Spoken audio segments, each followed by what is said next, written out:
అందరికీ జై శ్రీరామ్. మీ హిందూ శక్తి, మీ శివభద్రరావు. నిన్న సోషల్ మీడియాలో ఒక వీడియో చూశాను. చాలా దారుణంగా ఉంది.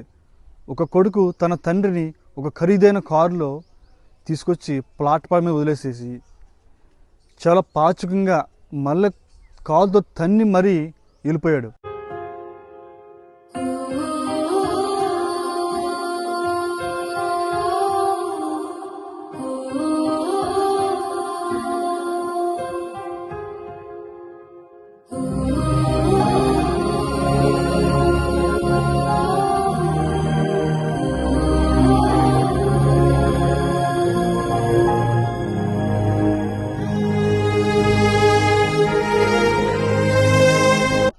ఎంత దారుణం, చాలా దారుణం.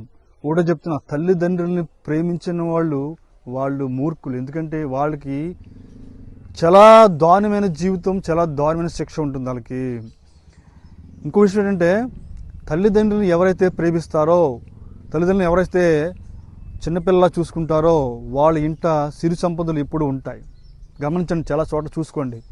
అదేవిధంగా తల్లిదండ్రులు కూడా ఒకటే నేను చెప్తున్నా, చిన్నప్పుడు పిల్లలకి అతిగా గారం పెట్టి, అతిగా లేనిపోయిన కల్పించి, దురాశ కల్పించి, డబ్బుందన్న అహంకారంతో పిల్లల్ని ఎప్పుడైతే మనం దురుసుగా వాళ్ళ జీవితాన్ని మలుస్తామో అప్పుడే అది మళ్ళీ రివర్స్ అయ్యి మన మీద పడుతుంది. తల్లిదండ్రులకి నేను ఒకటి చెప్తున్నా, మీకంటూ ఒకటి ప్రాపర్టీ, మీకంటూ ఒక అమౌంట్ ఉంచుకొని జీవించండి. అప్పుడే మీకు విలువ ఉంటుంది. అంతేగాని మొత్తం వాళ్ళకి సమర్పించి నువ్వే నా దేవుడు అంటే కుదరదు, నిన్ను తొక్కేస్తారు. ఇంకో విషయం ఏంటంటే, ఇంట్లో ప్రతి స్త్రీకి చెప్తున్నా, నీ తల్లిదండ్రులు ఎంత ప్రేమిస్తావో అలాగే నీ అత్తమామలు అంతే ప్రేమించాలి. లేదంటే నువ్వు నరకానికి పోతావు, నరకమే పోతావు. నరకం అంటే ఎక్కడికో పోకలేదు, ఇక్కడే నరకం అనిపిస్తావు. నేను ప్రతి ఒక్కరు చెప్తున్నాను, తల్లిదండ్రులను ప్రేమించండి, తల్లిదండ్రులు బాగా చూసుకోండి. అంతకు మించినది ఏమీ లేదు. అదే దైవం, అదే దైవం. తల్లిదండ్రుల రూపమే దైవం. తల్లిదండ్రులను ప్రేమించండి. ఓం నమః శివాయ, ఓం నమః శివాయ. జై శ్రీ